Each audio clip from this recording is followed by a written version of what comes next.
Gabriel, ¿cómo se ve el mundo a los 54 años y con el premio Nobel en el bolsillo? Un poco abrumador. Primero porque el premio Nobel pesa mucho. Y segundo porque a los 54 años uno tiene todavía la esperanza de que dure mucho. ¿Pero pesa para bien o para mal? Para ambas cosas. Es decir, lo que pesa no es tanto... El premio Nobel pesa como responsabilidad. Y eso es para bien. Pesa para mal por la enorme cantidad de fama suplementaria que trae. Y que, en fin, yo creo que para mí no era necesaria. Bueno, en este sentido tú siempre has dicho que la fama dificulta un poco, perturba el sentido de la realidad, ¿no? Sí. Menos mal que yo tengo ya un poco de entrenamiento, porque al contrario de lo que le ha sucedido a otros premios Nobel que eran desconocidos y que de pronto, a una edad avanzada, se encuentran con esta responsabilidad en la mano, yo ya tengo una cierta experiencia en el manejo de lo que se llama la fama, que es esto de que uno entra a desayunar y le hagan que se le enfríe el café mientras firma autógrafos. Eso ya estoy yo bastante acostumbrado, ya lo sé hacer, de manera que eso no será lo nuevo en el premio Nobel. Para mí lo nuevo será el ensanchamiento del ámbito de acción, sobre todo para algunas cosas en materia política en América Latina que creo que se pueden hacer mejor siendo premio Nobel que no siéndolo. Tu trabajo más importante siempre has dicho que ha sido la preservación de tu vida privada. ¿Cómo te vas a defender ahora de los periodistas, por ejemplo, después de recibir el premio Nobel? Bueno, lo mismo que te decía, yo tengo ya bastante experiencia en eso. El problema, la contradicción en que estoy yo en ese sentido, es que yo mismo me he considerado siempre un periodista. Creo que siempre he seguido siendo un periodista. Conozco el trabajo de los periodistas, sé lo que ellos quieren hacer, sé lo que les cuesta su trabajo, entonces mi tendencia es a no hacer entrevistas, a no recibirlos, a preservar a toda costa mi vida privada, como tú dices, pero como periodista me doy cuenta que ellos tienen que hacer su trabajo y estoy un poco dividido. Estoy de parte mía tratando de defenderme y de parte de ellos tratando de ayudarlos a hacer su trabajo. Entonces, pues yo espero que en este sentido el premio Nobel no dure demasiado, ¿no? Afortunadamente, el mundo sigue y los acontecimientos continúan y son cambiantes y vienen otros más importantes de todas maneras ya dentro de algún tiempo no se acordarán de mí con tanto interés, con tanta intensidad como ahora. Eso depende de los libros que escribas a partir de ahora, ¿no? Bueno, pero un libro es cada 5 años, eso se puede soportar. La fama, por ejemplo, te va a llevar ahora a vestirte el premio Nobel, te va a llevar a vestirte un frac, a pesar de que tú no crees en esas cosas. ¿Piensas que te va a traer mala suerte? Mira, de aquí a allá, no sé, yo estoy precisamente en una discusión con la gente de la Academia Sueca, porque ellos aceptan que no lleven frac los premiados que tienen trajes nacionales. Se lo aceptan a los hindúes. Rabindranath Tagore recibió el premio Nobel con su traje nacional. A los árabes se lo aceptan. Yo he tratado de demostrarle que hay un traje nacional del Caribe, que es la guayabera, que en México y prácticamente en todos los países del Caribe se considera como traje de etiqueta. Parece que mis argumentos no son muy convincentes porque insisten en que no, en que debe ser con frac. Lo que más me molesta del frac además es que no es ni siquiera un traje nacional de ningún país, es un traje de clase. De una clase que no es la mía, a la cual no he pertenecido y contra la cual estoy. Ahora bien, si no hay más remedio, pues me lo pondré porque creo que lo que puedo decir en el foro de la Academia Sueca en el momento de la recepción es más importante que la duda de si me pongo o si no me pongo el frac. De todas maneras, si me lo pongo, llevaré una rosa amarilla que es el conjuro de todas las malas suertes que puede haber.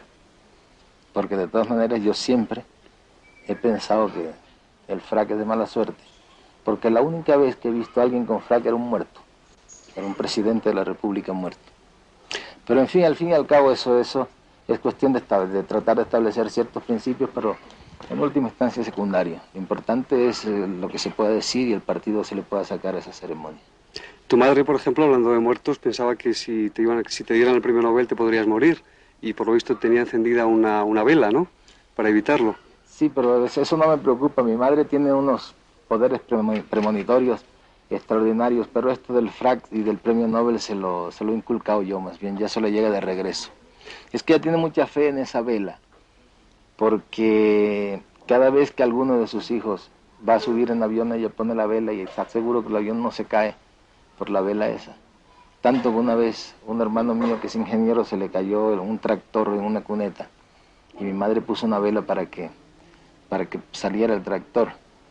Y mi hermano dijo, ¿pero cómo se te ocurre que una vela va a sacar un tractor de una cuneta? Y dice, hombre, si sostiene un avión en el aire, ¿cómo no va a sacar un tractor? Háblame de tu madre, háblame de tu familia. Pues hace mucho tiempo que no los veo. Lo curioso es que en realidad yo he vivido muy poco con mi familia. Yo salí de la casa a estudiar a los 12 años y desde entonces estoy en constante comunicación con ellos, muy cerca de ellos. Hay una cierta unidad bastante sólida, que no se ha logrado romper en ningún momento, a pesar de que es una familia muy numerosa, porque somos 16 hermanos. Pero estoy siempre en contacto con ellos y como ya es como un rito que todos los domingos llamo a mi madre por teléfono. Y, en fin, yo creo que es el vínculo que queda, pero la vida me ha llevado por otro lado. No he podido hacer vida de familia, sino de la mía, de la que he hecho yo mismo. No hemos vivido nunca en el mismo lugar. Lo que sucede es que uno de los personajes que más han influido en mi obra es mi abuela, la madre de mi madre. Es la que te contaba las historias, me contaba, ¿no? todas esas historias. Y lo que a mí me resulta sorprendente es cómo a medida que ha ido envejeciendo, mi madre se ha ido pareciendo a su madre, no solo en el carácter, sino en su formación, y es exactamente ahora como si fuera una copia de ella. Y yo encuentro que en ella se repiten, ya modernizadas, actualizadas, las mismas virtudes que tenía la abuela. ¿Cómo era tu abuela? Háblame de tu abuela, porque para ti ha sido muy importante en tu obra, ¿no? Y en tu vida. Bueno, pues ahora te digo al revés. Mi abuela era como es mi madre ahora. Era una persona sumamente supersticiosa. Yo siempre daba la impresión de que tenía algún hilo secreto con ciertos poderes sobrenaturales, porque en mi infancia siempre era un asombro ver cómo ella creía adivinar las cosas y hacía pronósticos y profecías que luego se cumplían. Terriblemente nerviosa. Murió muy vieja y, por supuesto, delirando. Pero tiene una cosa que recuerdo muy bien, es que hablaba un castellano extraordinario, lleno de arcaísmos, de imágenes deslumbrantes, que ha sido el punto de partida mío para escribir. Ahora yo he consultado toda su terminología, todos sus refranes, sus palabras, y ya las conozco conscientemente, pero yo crecí con esas palabras y con esos términos y con esa construcción, como si fuera la lengua natural de la gente, porque era la que ella hablaba, ¿no? Con ese idioma escribo yo mis libros, y hace poco un crítico, hablando de la crónica de una muerte anunciada, decía que no podía entender cómo resultaban creíbles esos personajes populares que hablaban como filósofos y como profetas. Y lo que sucede es que mi abuela y en general toda la gente del Caribe hablan normalmente todos los días como filósofos y como profetas, y por consiguiente como poetas. En ese sentido, ¿se puede decir que el racionalismo es una limitación para la creación? Yo lo creo, sin lugar a dudas. Una de las dificultades que tengo yo principalmente en el diálogo con los franceses, que son los racionalistas por excelencia, que son los inventores de eso, es que ellos no pueden creer de que yo soy un escritor realista. Y yo puedo demostrar que detrás de cada línea de mis libros, hay un hecho real, que el punto de partida es real. Tanto que yo tengo el proyecto de escribir mis memorias, y no sería en ningún caso unas memorias cronológicas, como se hace siempre, sino que sería un libro en el cual yo tratara de contar cuál es la realidad detrás de la ficción de mis libros. Y puedo demostrar que no hay una sola línea de de ninguno de mis libros que no tenga un punto de partida en la realidad, que se transpone poéticamente, que se elabora, ya es otra cosa. ¿Su obra tendría algún punto de contacto con la realidad de Oriente?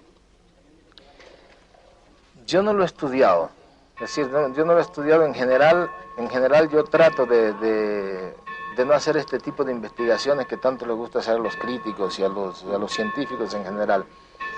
Yo prefiero tomar la realidad nuestra como la vemos y dejarme guiar por ella y trabajarla literariamente. Yo me niego a tratar de explicarme ciertas cosas que están en mi libro que evidentemente tampoco yo mismo me explico, porque hay un ingrediente subconsciente, un ingrediente muy profundo que uno mismo no alcanza a captar y que participa también en el proceso de la creación. Ahora yo prefiero no entenderlo. Hay muchos artículos donde se hacen interpretaciones de mis libros que yo no leo porque no quiero conocerlos racionalmente. Probablemente me perturba, probablemente no tenga razón y me desvíe de mi camino. Yo soy simplemente un observador de la realidad nuestra, una realidad para la cual tengo una sensibilidad especial. Por eso me cuesta mucho trabajo salirme de mi mundo, porque yo tengo una sensibilidad especial para este mundo en que nací, y es con esa sensibilidad con la que yo trabajo. Me niego a salir de ella, no tengo por qué salir de ella, me ha ido muy bien con ella. ¿Cuál es el proceso de creación de un libro? El punto de partida para hacer un libro. Sí, yo imagino que para cada escritor es distinto. Yo entiendo que algunos escritores parten de un concepto, parten de una idea. Yo en realidad parto de una imagen. Lo primero que a mí se me ocurre de un libro es una imagen. Por supuesto se me ocurren muchas imágenes casi, digamos, al día, pero hay algunas que persisten más que otras. Y a medida las que van sobreviviendo son las que voy manteniendo y elaborando, y alrededor de ella voy explorando todo el contorno hasta que llega un momento en que tengo el libro completo, como si ya lo hubiera leído. Es decir, que cuando yo me siento en la máquina voy prácticamente a copiar lo que ya tengo mentalmente resuelto. Y casi siempre se ajusta bastante el libro terminado al libro mental, digamos.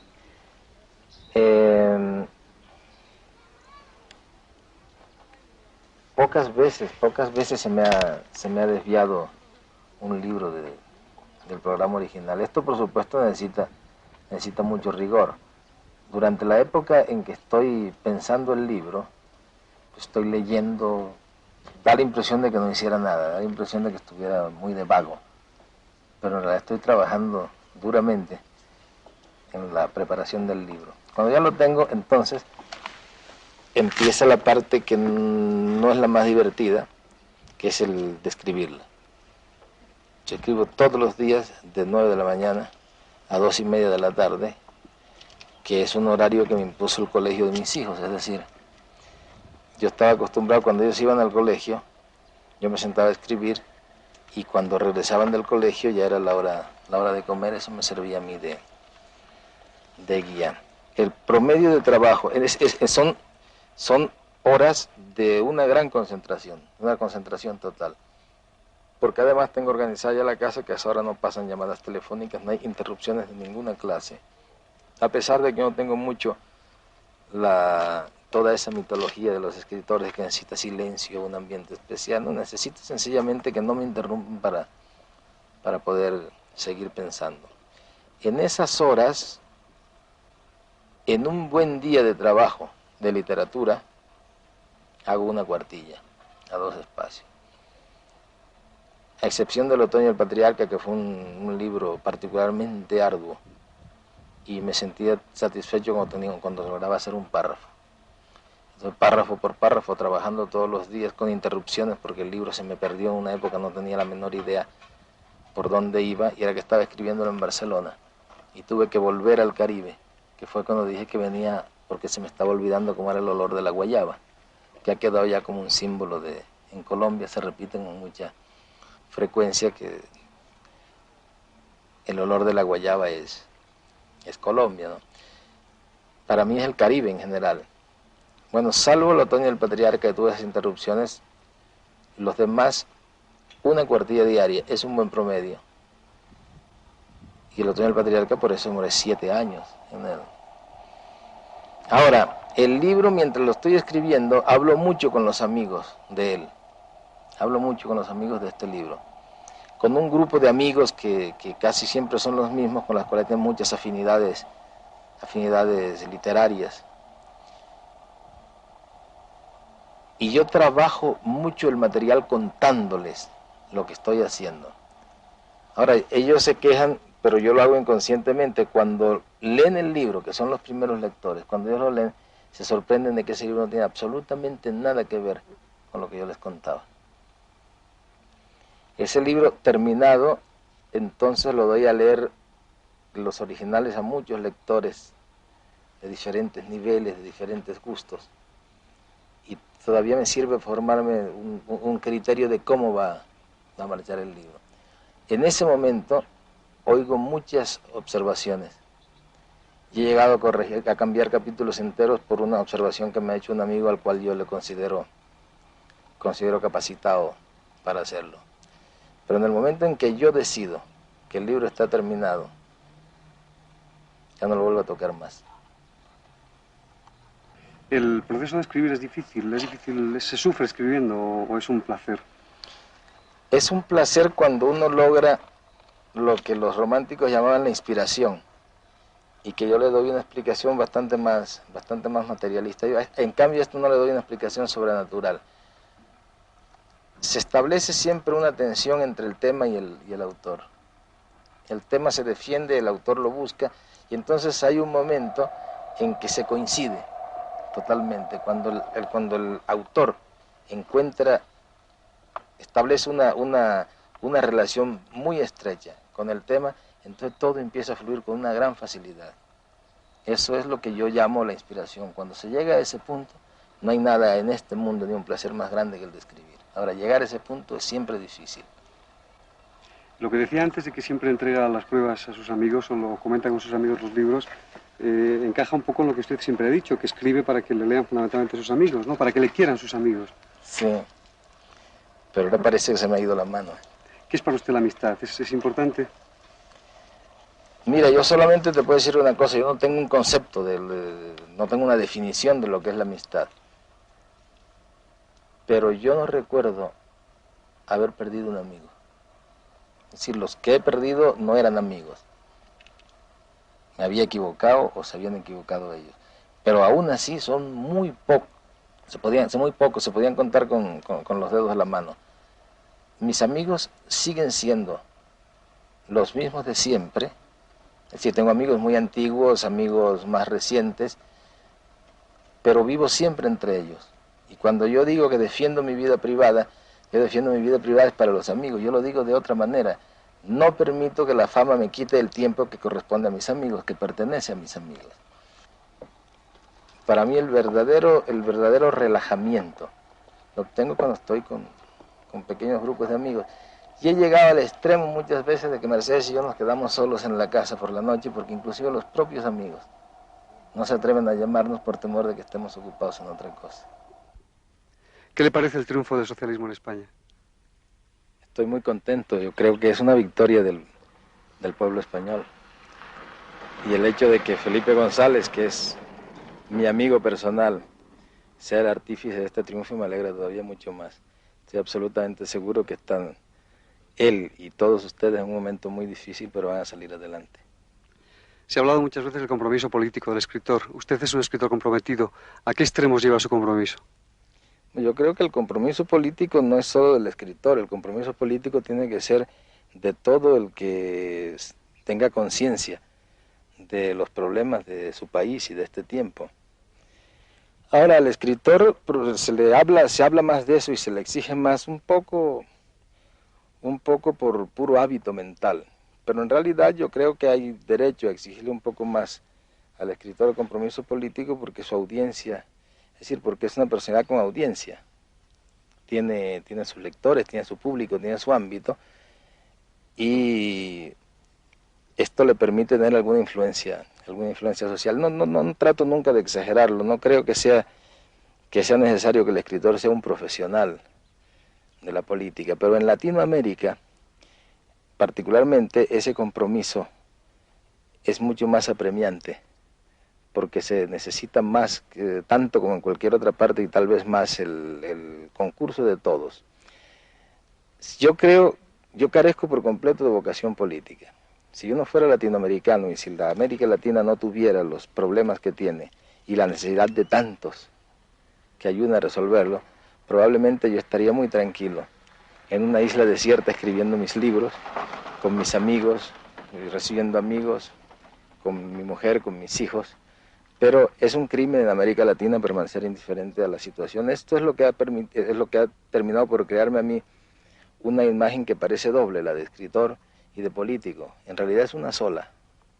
Y en realidad yo creo que en última instancia el hecho de escribir bien, de hacer bien el trabajo, es ya una forma de actividad política.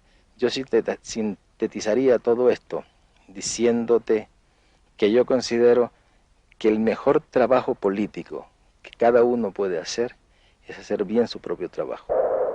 Sin embargo, antes de llegar al verso final, ya había comprendido que no saldría jamás de ese cuarto, pues estaba previsto que la ciudad de los espejos, o los espejismos, sería arrasada por el viento y desterrada de la memoria de los hombres en el instante en que Aureliano Babilonia acabara de descifrar los pergaminos y que todo lo escrito en ellos era irrepetible desde siempre y para siempre, porque las estirpes condenadas a 100 años de soledad no tenían una segunda oportunidad sobre la tierra.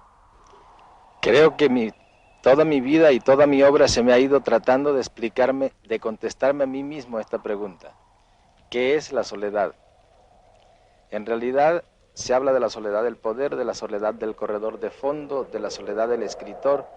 Se habla de la soledad de cada uno. Casi puede uno sospechar que lo que pasa es que todos, absolutamente todos, estamos solos. En algún momento yo lo vislumbré como el contrario de la solidaridad. Sin embargo, creo que es bastante más profundo y más complejo. Lo que pasa es que si yo llego a descifrarlo, probablemente no vuelva a escribir, porque precisamente yo escribo es para tratar de saber qué es la soledad. Por consiguiente, prefiero no saberlo y seguir escribiendo todavía mucho tiempo.